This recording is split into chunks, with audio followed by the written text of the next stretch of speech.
Alright, good afternoon sa libu-libong nandito sa studio. Medyo iparamdam yung libu-libo tayo. Yan. Grabe. Libu-libo po yung edad pag pinagsama-sama edad, okay? Medyo amoy kating ko rito sa second level kasi mga seniors. Itong kay JP bata pa, okay? Wala pang buhok eh. So, anyway, good afternoon po sa inyong lahat. If you're watching from your home, from saan man kayo, sa iba nasa kotse, nanonood. I was talking to someone na nasa Middle East. Thank you so much for joining us. And we are really blessed to do this on a regular basis. Medyo 2 weeks tayong nagpahinga. Actually, 3 weeks. Si Pastor Patrick did a great job 3 weeks ago. And then of course, nag-Holy Week tayo, yung mga recorded natin.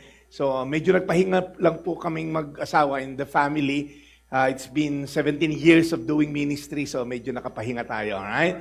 So, thank you, nakapahinga. Medyo tumabala akong konti lang naman. Kasi at my age of 36, I need to watch my diet. May waistline pala yung 36, okay? Yung age ng waistline ko. Parang kumontra kasi si Jonathan, eh, no?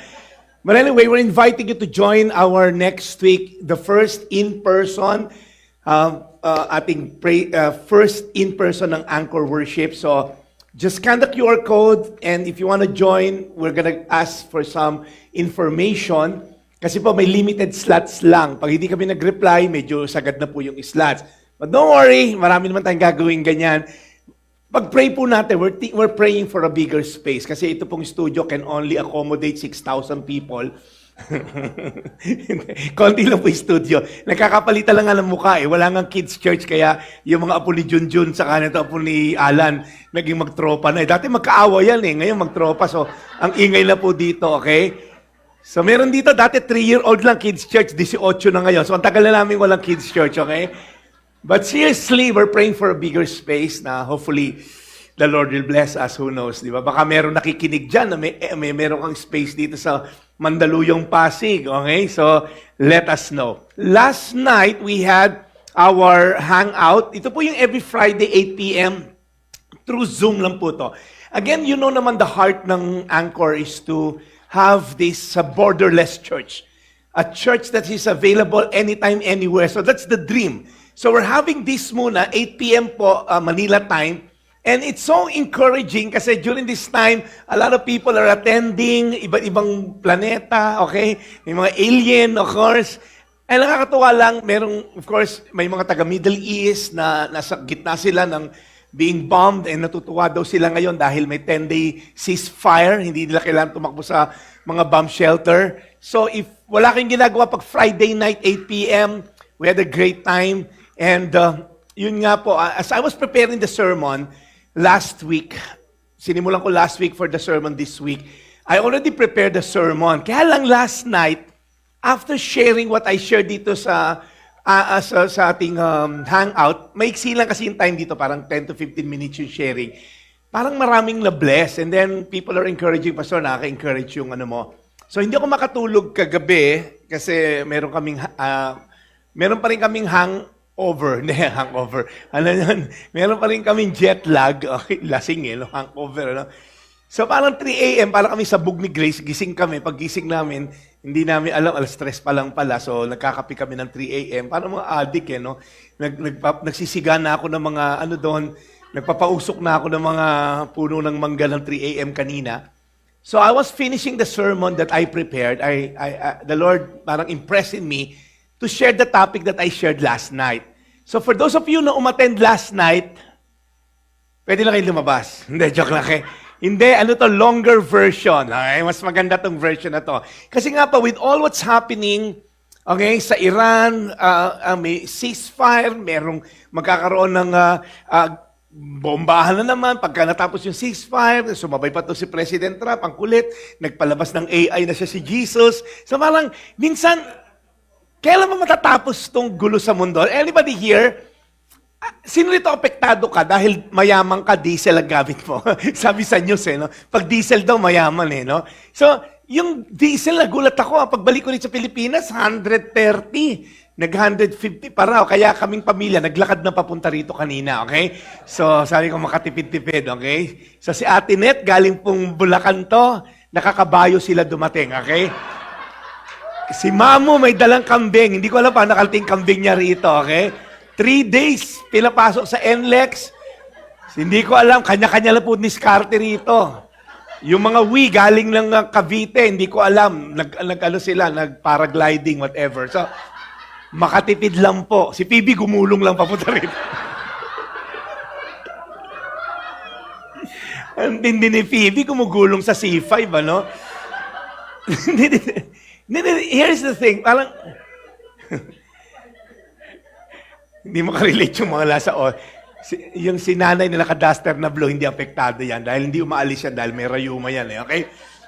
Hindi, ang tanong, kailan matatapos ba yung gulo dito sa mundo na to? Well, I have bad news for you, hindi matatapos yan. Sabi ni Jesus, sabi dito sa John 16:33, I've told you these things so that in me you may have peace. In this world, you will have trouble. Tino may katabi mo, yan pa nga lang, mukha ng trouble yan, di ba? Mag-pray ka pa na wala yung trouble. So when you're saying, kailan matatapos, kailan ba ako magkakaroon ng eternal peace? Kailan ba ako, sino rin sa inyo rito nung binata ka, sabi mo gusto mo lumagay sa tahimik, nag-asawa ka, sino rito yung fake news pala yon? Okay, so, tama ba, JP? Di ba, lumagay ka sa tahimik? Di ba? Tama naman, si Helga, tahimik yan. Di ba, gusto mo lumagay sa tahimik, hindi mo alam, may package na biyanan and also, parang lalong gumulo. Actually, kung gusto mong tumahimik, ayan, sa simenteryo, tahimik dyan. Diyan ka lang wala talaga magiging problema. But I believe, this message is all about perseverance. Everybody say perseverance. How can we finish the race with so much passion hanggang sa huling hininga mo, you're still holding on, even if it seems like nagkalimutan na kami ni Lord. I mean, when you look at the verses like, but the one who stands firm in the end will be saved. Di ba? Ang sarap pakinggan eh. Let us not become weary in doing good. Kasi pagdating ng panahon, you're gonna reap the harvest if you do not give up. Sabi sa Hebrews, let us hold unswervingly to the hope we profess. So these verses are saying, kumapit ka hanggang huli. Sino rito you're about to give up? Wala. Perfect po kasi mga nasa studio. Okay, ito na lang. Sino yung mga nanonood sa TV, sa mga cellphone nyo, you're about to give up? Tingnan natin kung may mag-give up na rito, okay? Sino ba yung mga nandito? Si Daddy Bert, nandito si Daddy Bert Marquez. Of course, lagi natin yung kasama dito, okay? Wala rin nag-give up. Ang babait din, Pastor, baka sa studio, mukhang makasalanan yung mga nandyan. Okay, so, sabi ni, hindi ko na sasabihin. So, when you're about to give up, don't. But the question, Pastor, how can we keep persevering if we can't see the ending? Kasi if you can see the ending, madali mag-persevere, correct? Ay, kunyari, ayan na konti na lang, nakaharin mo na. So kami nga ni Grace, so meron kaming pinuntahang isang national park. Sabi ng mga anak ko, Ma'am, konti na lang. Ay, hindi na, mag-u-Uber ako. O sige, pagtingin sa Uber, $97. Sige, gagapang ako parating dyan. Iba rin si Grace eh. Nung nakita $97, gustong gapangin yung... Because if you can see the ending, madali mag-persevere. Tama ba, Hebo? Now, here's the problem. What if you're doing the right thing, but you're getting the wrong result?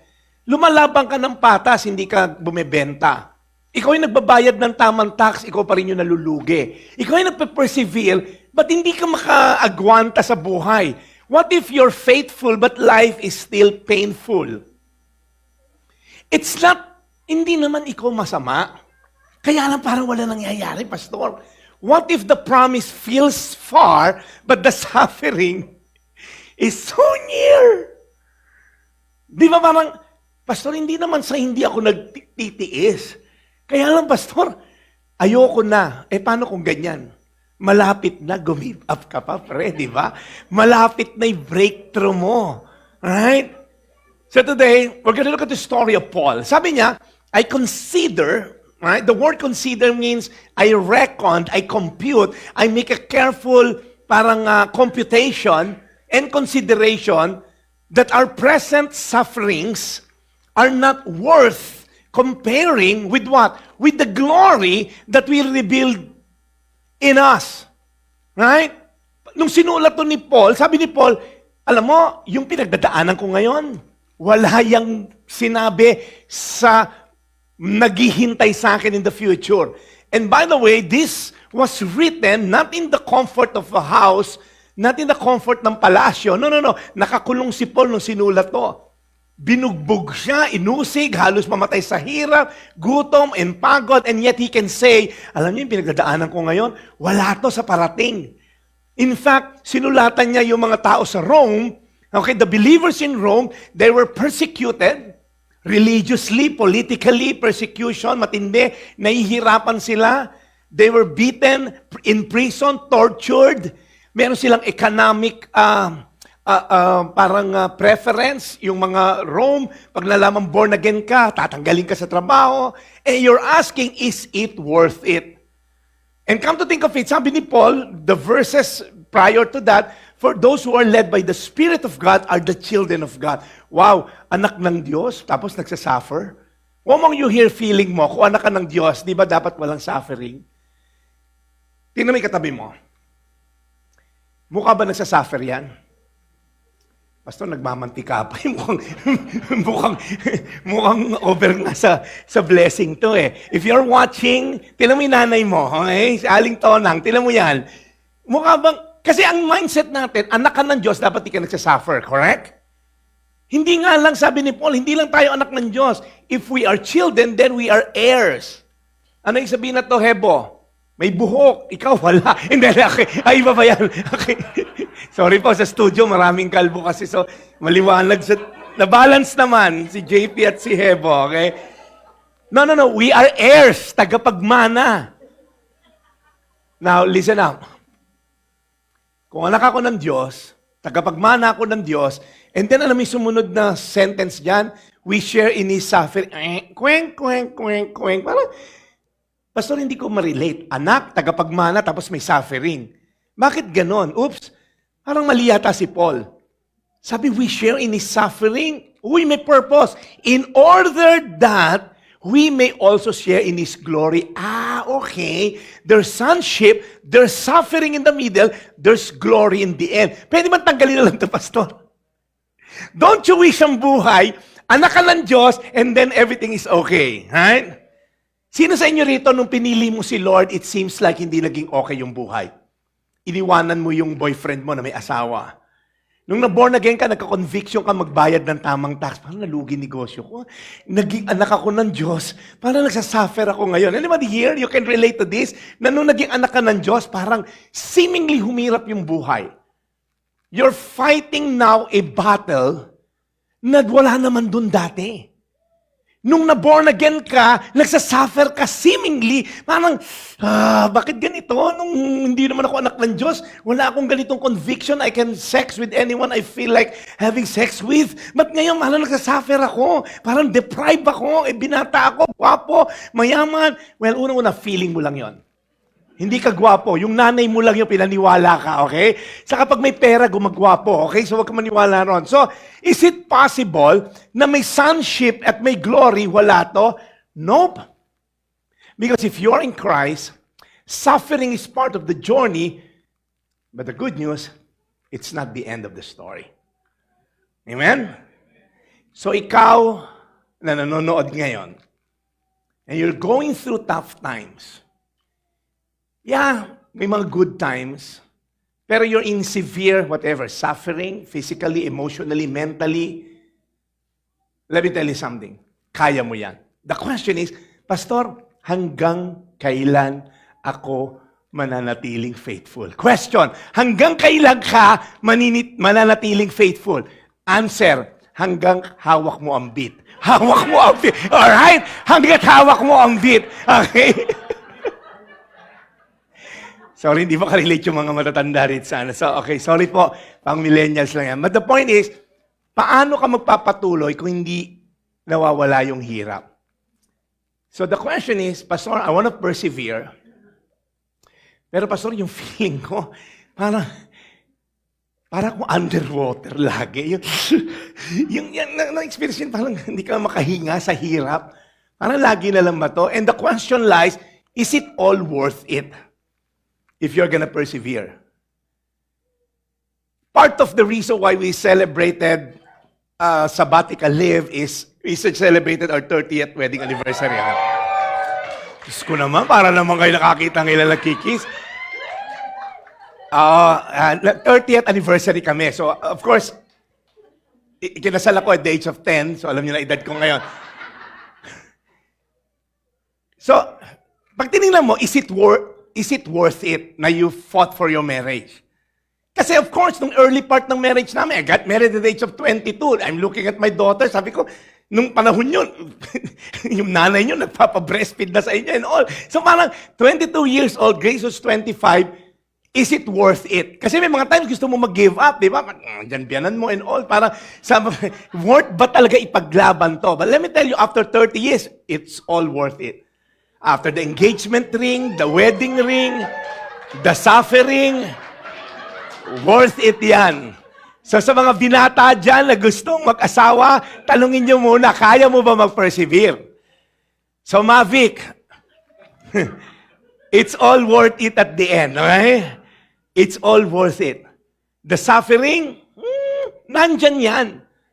But the Bible says, consider it pure joy whenever you face trials, when you're suffering with many kinds of trials, because it's a testing of your faith.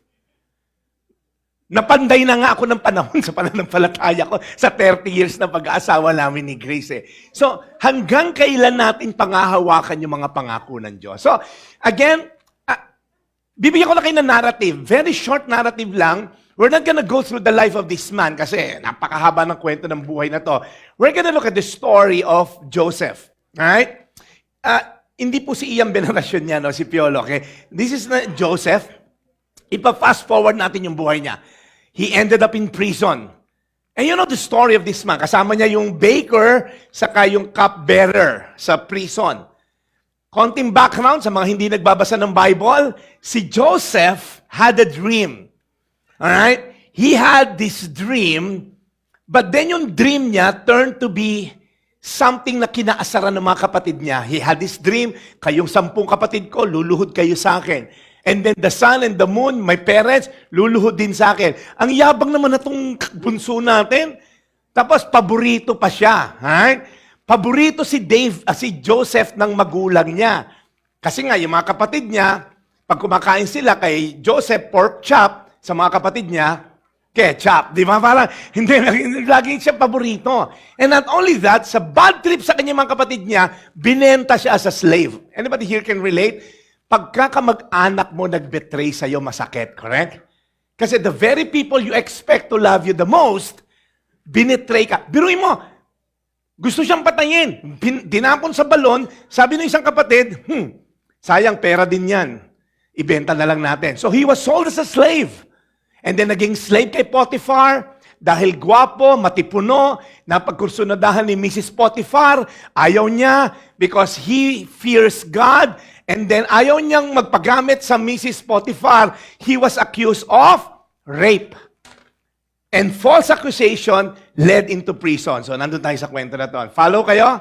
So many years have passed, right? Pag tinilan yung buhay ni Joseph, it's all suffering, suffering, suffering, suffering. But you know what? Point number 1, God's promise is often birthed in the painful seasons of our lives. May tinatawag na birth pains. If you're going through tough times today, maybe God is birthing something in you. Minomold niya yung character mo. Minomold niya yung integridad mo. So kung may pinagdadaanan ka kayo na mahirap pa kasamahan biyanan mo, mahirap pa kasamahan tong asawa mo, maybe the Lord is teaching you to be more loving, to be more forgiving. Guys, listen up. It's easy to say you're loving until you encounter a person na sobrang ang hirap mahalin and yet you remain loving. Hello?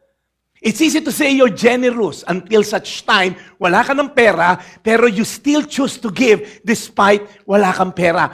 You see, it's easy to say many things. I'm kind. Sige, ikat ka sa C5. Tingnan natin kung kind ka pa rin. Are you following? Birth pains. John 16:21. A woman giving birth to a child has pain. You know why? Because her time has come to give birth. But when her baby is born, katulad ni Tony Rose, parang buwan-buwan, nanganganak to no? Matindi to si Patrick no? Ang tindi rin na to. Ikinasal ko to Isa lang anak Ngayon 3 na no? So, iba rin yung bata natin si Patrick. Tignan mo to, when a baby is born, si Tony Rose, she forgets the anguish. Bakit? Because of her joy that a child is born into the world.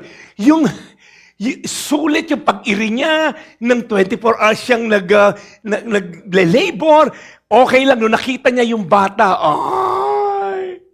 it's all worth it. Kaya pag titignan natin yung buhay ni Joseph, ano ba yung buhay niya? Sabi sa Psalm 105, God called down famine on the land, in Egypt yan, and destroyed all their supplies of food. And he sent a man before them, Joseph, sold as a slave. They bruised his feet with shackles. His neck was put in iron. So, whenever we see, ay, ang cute ni Joseph, nando sa bahay ni Potiphar, hindi. Binenta siya na may bakal sa leeg, may bakal sa paa, nakakadena. He was sold as a slave.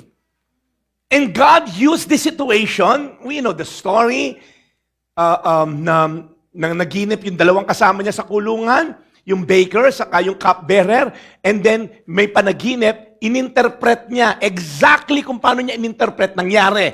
And then sabi niya doon sa cupbearer, babalikan na sa hari, kay Pharaoh, wag mo naman akong kalimutan. Sabihin mo, merong kang tropa rin sa baba, aregluhin mo naman yung kaso ko. That's what he's asking. You know what happened? Nakalimutan siya ng cupbearer.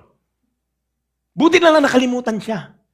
Kasi kung naalala siya paglabas, pero may aregluhin lang ako sa'yo, may isang bata ron, kunin kong alalay. He ended up assistant cupbearer. But no, nakalimutan siya. When the time comes yung Pharaoh ng naginip, saka naalala. And he ended up the second most powerful person in the planet during that time. Galing, ano?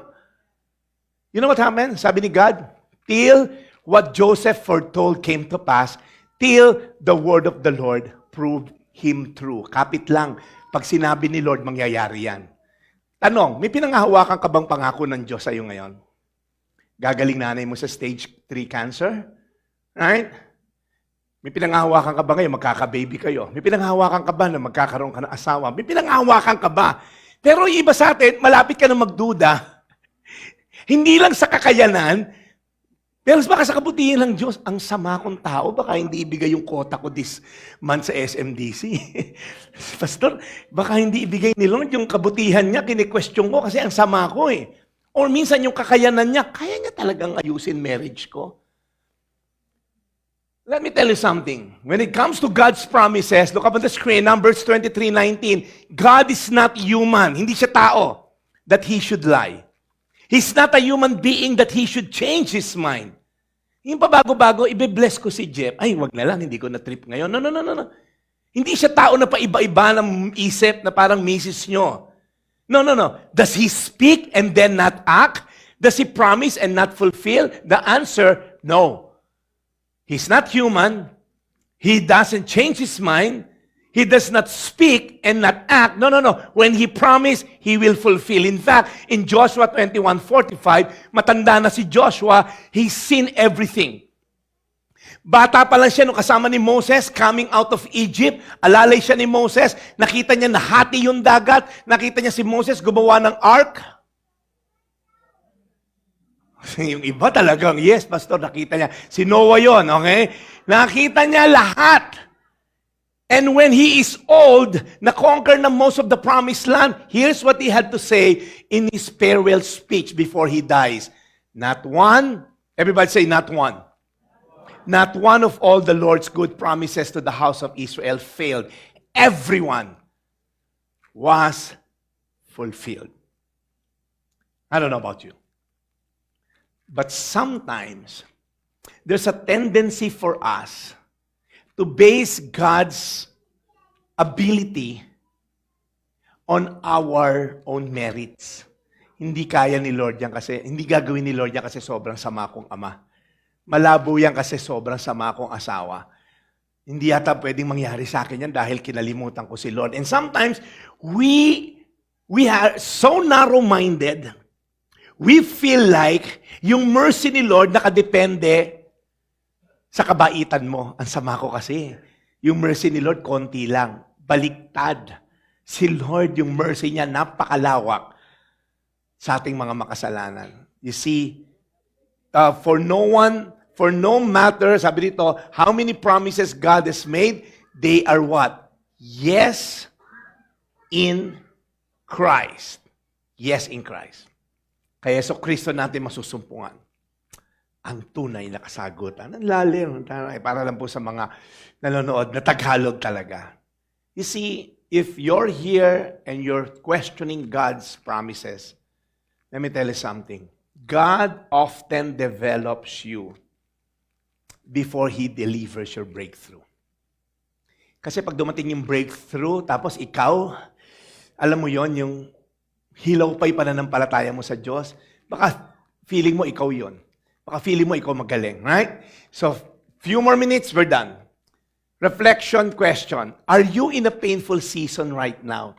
May pinagdadaanan ka ba ngayon na parang, Pastor, ako yan I'm in pain, I'm in a situation na hindi ko kaya. Nakikita mo ba to as a preparation by God? Or maybe it's a punishment. Ang sama ko kasi. But again, God's promise is often birthed in painful season. Number 2, what looks like a setback actually can be a setup. Fast forward, Joseph became the second most powerful person in the whole planet. Right? Pag tinignan niyo si Joseph, siya na ngayon yung pinaka-powerful. Every nation around Egypt are at their mercy. Kasi sila lang yung meron pong grains. So everyone was selling their land para lang magkaroon ng pagkain. So now here's Joseph. Look up here, this is a good story. Makinig ka, Junjun, wag ka matulog. Okay? Here's the story. Si Joseph ngayon, hindi na nakilala ng mga kapatid niya kasi mukha na siyang Egyptian. He walks like an Egyptian, di ba? And yung mga kapatid niya, bibili ng grains. Siyempre si Joseph, namukhaan niya kasi hindi naman nagbago ng ayos. Siya ngayon, ano na siya, assistant pharaoh na siya. So meron siyang mga karwahe, meron siyang hawak na signet ring, may mga bodyguard siya. Nakita niya ngayon mga kapatid niya, bibili ng grains. Now look up here. He could have asked his soldier to kill immediately. Ito yung mga tropa ko, mga kapatid ko to, ng mga masasama, binenta ko, patayin niyo lahat yan. No. You know what he did? He held a dinner. Basahin niyo yung kwento, right? Kasi nagbabasa ng Bible eh. Nag-hold siya ng dinner sa mga kapatid niya, pero hindi niya pina-reveal yung sarili niya. Ang ganda ng kwento, Hebo, di ba? Basahin mamaya to sa Genesis. Ano ang ginawa niya? Habang ka-dinner niya, umiyak siya. Sabi, hindi niyo ba ako nakikilala? Ako yung bunso niyo. Ako yung binenta niyo as a slave.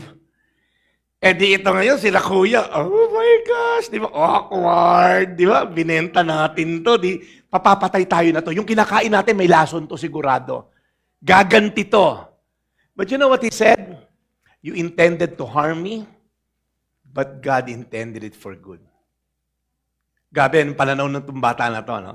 Pinanday siya ng panahon bilang slave, bilang preso. You see, Joseph's prison was not a dead end. It was actually a doorway. Whenever you feel like you're in your dead ends, maybe it's a detour by God to say, may pag-asa ka. Hindi pa huli ang lahat. Because at the end of the day, lahat na nangyayari sa atin, whether good or bad, we know, dapat alam mo to, and we know that in all things, God works for the good. Now, gusto natin lagi itong kine-claim. Pero may premise yan bago mo yan i-claim, Andrea. Kasi minsan, ang sama na nangyari sa akin, ay, God works together for good. Hindi lahat. May premise yan. Una, mahal mo ba yung Lord? Pag mahal mo ang Diyos, may masama nangyayari sa'yo, you can claim, alam mo, this will work eventually for good. Pero hindi mo mahal ang Diyos kung anong pinaggagawa mo kasamaan, kung anong gagawa mo illegal at immoral, may masama nangyari sa'yo, nahuli ka na sa Czech Republic, malamang hindi galing kay Lord yan, okay? Natimbog ka na no? Yung tropa ni tita, mamu, yung tropa mo, nahuli na, okay? So, pag tiningnan mo, ito gusto mo i-claim, una, mahal mo ba si Lord? Pangalawa, those who have been called to His purpose, not our purpose. So sometimes we want to claim this as Christian. Ay, may masama nangyari. Kapit lang, all things work together for good. Now, you question yourself, mahal mo ba si Lord? Yung ginagawa mo ba according to His purpose? Baka nandadaya ka sa tax, malamang hindi kay purpose ni Lord yan. Yung negosyo mo, illegal, immoral, ang daming mga negosyong hindi magaganda, malamang hindi kay Lord galing yan at hindi it will go work eventually for good. So we want to claim this. Let me tell you something, God loves you. So, as we end, sometimes we have setbacks. But what if, parang tirador lang yan or pana, di ba? Yung pagkaka-stretch sa'yo, the more it stretch, the more malayo mararating. Tama? And sometimes, kaya wala tayong nararating. Konting stretch pa lang, ay, pagod na ako, i-release mo na. Excuse me. So sometimes, si Lord ini-stretch ka. Sino ito feeling mo stretch? Pastor, stretch na. Yung pitaka ko naghihingalo. Tuwing 15 katapusan. Mas takot nga ako sa katapusan ng buwan kaysa katapusan ng mundo. Sa daming maniningil sa akin. Anybody here, stress na stretch ka na? Yung mga inutangan mo, yung gustong lumabas sa telepono, yung pag naningil, yung lumalabas yung kamay. Kausap mo, lumabas yung kamay. Anybody here, you feel so stretched, mentally, physically, darating din ang time. Hindi mo na kailangan mangutang sa tindahan sa kanto nyo. Dating ang time, hindi mo na kailangan matakot kung saan kukuha ng next meal. Ano yung mga setbacks na pinagdaanan mo ngayon sa buhay? Kaya mo bang maniwala na ginagamit to ng Diyos? Konti na lang, meron pa akong 15 minutes. God can turn your pain into something purposeful. Whatever pain you're going through right now, I believe the Lord allows you to go through that pain because una, magkakaroon ka ng testimony. Alam mo, pinagdaanan ko rin yan. Pangalawa, you can now share the goodness of God because you've been there. I've been there. Dati ko galing dyan. Mas marasama pa nga ako sa'yo, mas marumi ko sa'yo, pero alam mo, may pag-asa ang Diyos. May pag-asa sa Diyos. What looks like a setback can actually be a setup. And lastly, the glory ahead far outweighs today's pain. You intended to harm me, but God intended it for good. Ang sabi ni Joseph, to accomplish what is now being done, the saving of many lives. You know what happened? The Jews, yung anak ni Abraham, Isaac, Jacob, yung anak ni Jacob na 12 tribes, dahil mamamatay sa gutom, inampon lahat ni Joseph. Dinala sa Egypt. Around, if I'm not mistaken, less than 100. 66 or 70 plus. Yung 70 plus na yon, dinala ni Joseph sa Goshen, nakipag-usap siya sa Pharaoh, yung mga kamag-anak ko, yung mga kinento ko sa iyo, boss, na binenta ko, kaya ako nandito ngayon, dude. Oo, bigyan natin ng magandang lugar sa Goshen. Yun po yung dumami, naging 2 milyon mahigit, yun yung nilabas ni Moses after 400 years. Are you following? Kung wala si Joseph, walang Israel, and then si Jesus came in that lineage. Are you following now? So Joseph is a type of Jesus. After all the suffering, God uses him to save lives.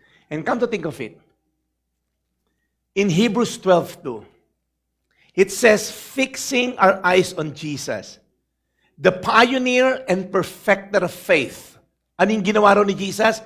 For the joy set before him. So the Father gave Jesus a task. Ikaw bababa sa lupa to save humanity. That's the will of the Father. So what was the joy set before him?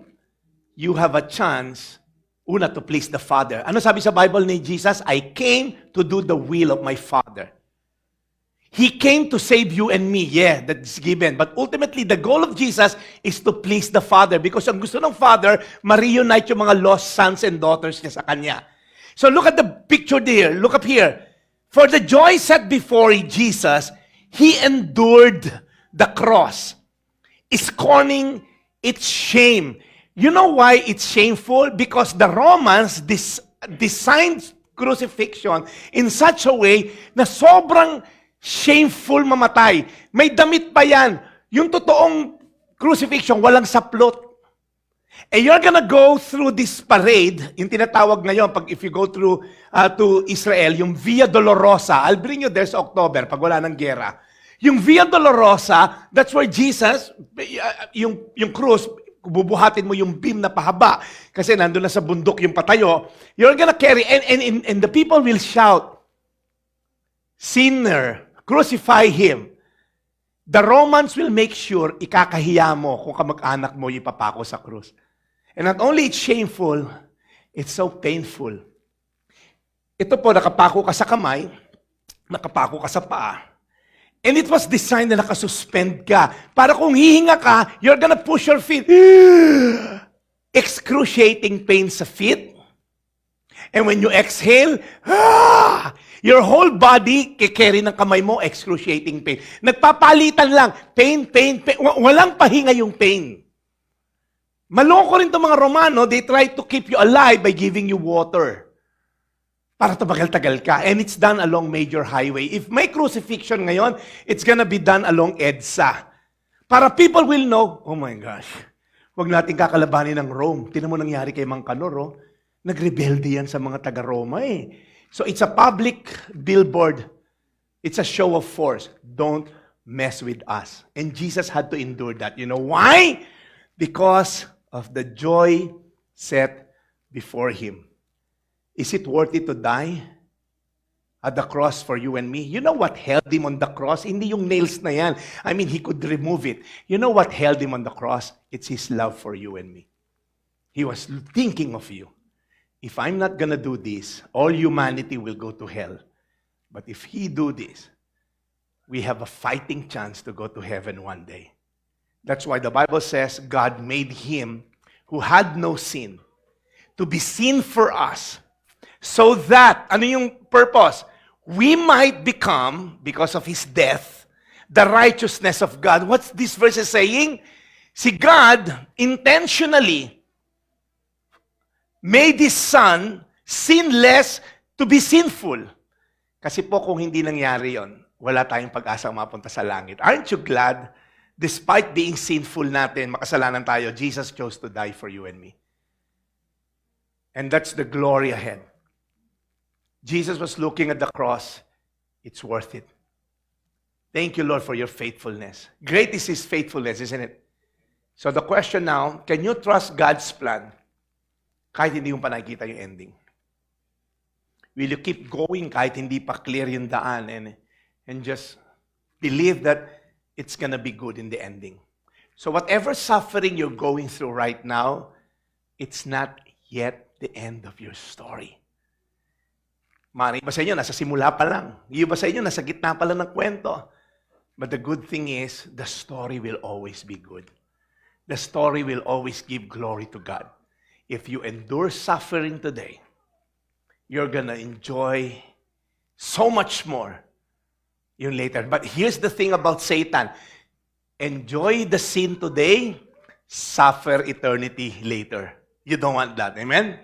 Ayaw mo mag-enjoy ngayon, mambabae ka, manlalaki ka, mag-unforgiveness ka, punong-puno ka ng pride, ng yabang, magsugal ka, lahat gawin mo, and then nag-enjoy ka 100 years dito sa lupa, and then you ended up in hell. It's not worth it. You'd rather really persevere and trust God in everything. Amen? Let's all stand. We're going to sing this song. This is a great song. Don't leave yet. We're not yet done. We're going to sing the faithfulness of this God. That great is thy faithfulness of this God. That even if there are times we are unfaithful, God remains faithful. And that's my prayer for all of us before we sing this song. I want to encourage everyone. Sa inyo po na nanonood ngayon, na nandiyan sa mga TV, take this time to reflect. Lord, what are you teaching me? Lord, ano yung mga dapat kong isurrender sa iyo ngayon? The fear, the anxiety. Lord, ano yung mga dapat kong tanggalin sa sistema ko? Lord, ano yung mga compromises na nakasanayan ko na? We're gonna surrender it before God today.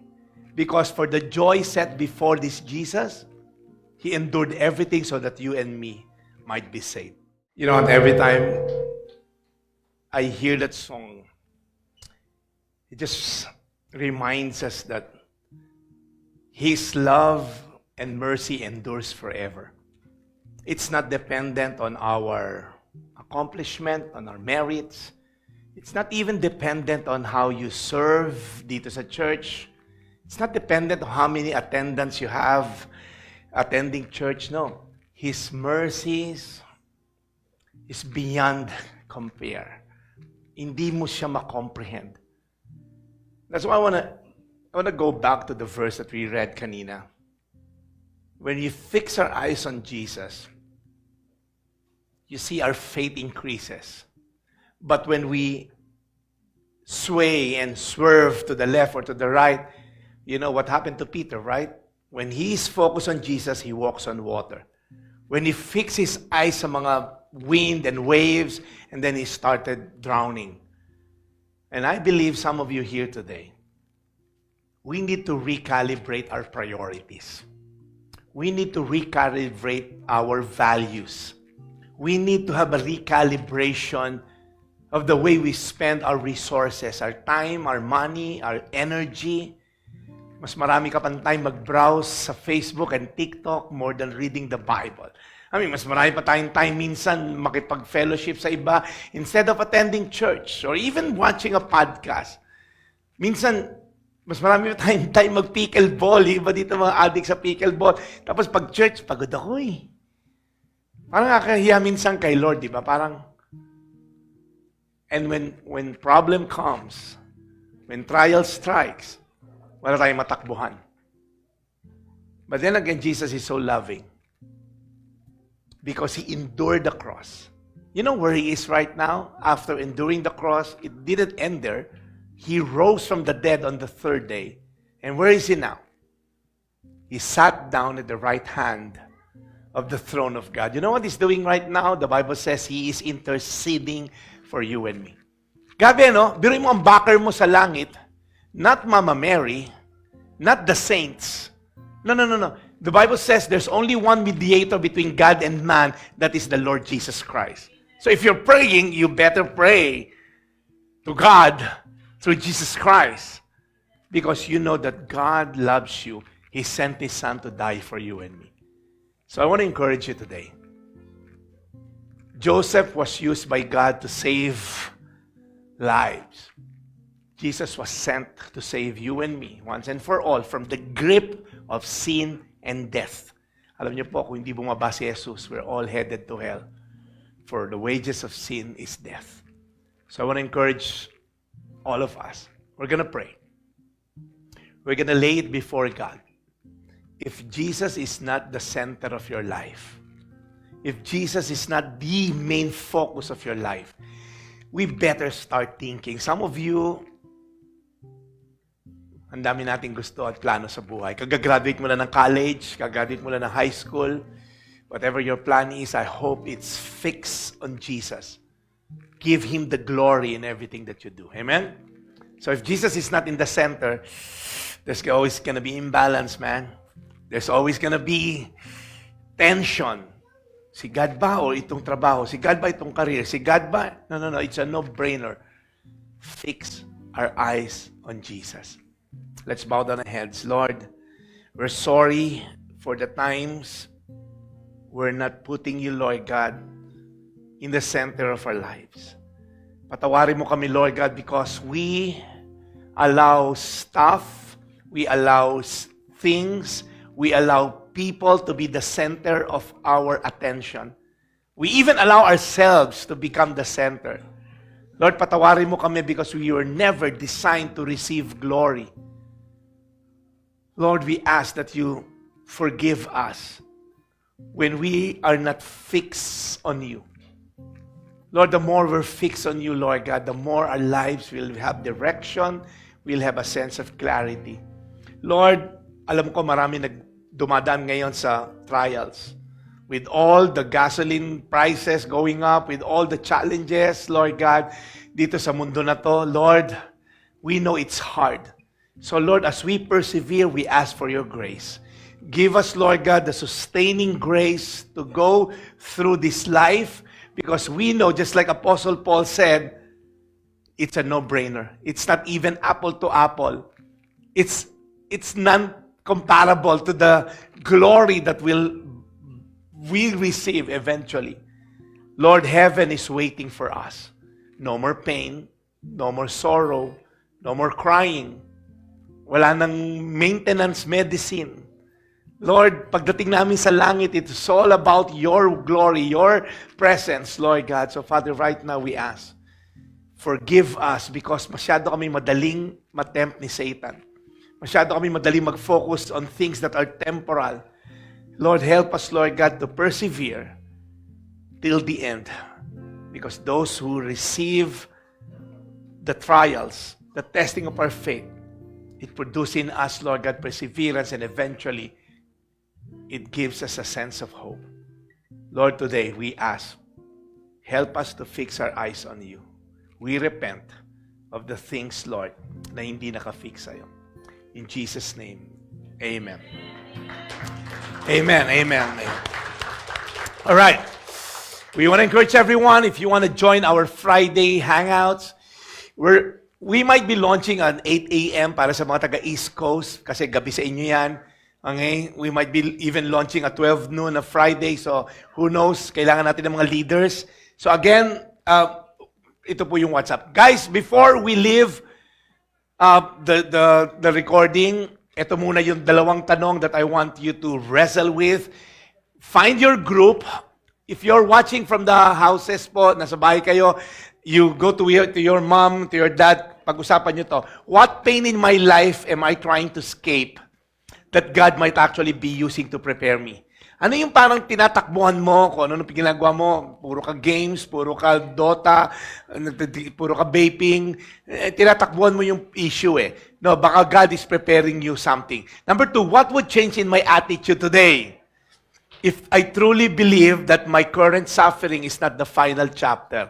Ano yung mga challenges mo ngayon na, Lord, pag nawala ka sa buhay ko, wala na. So, God bless you and see you next week. For those of you nasa studio, we have so much food to devour, okay, to eat. Pero mag-discuss muna kayo before we fellowship. God bless you and we'll see you next week.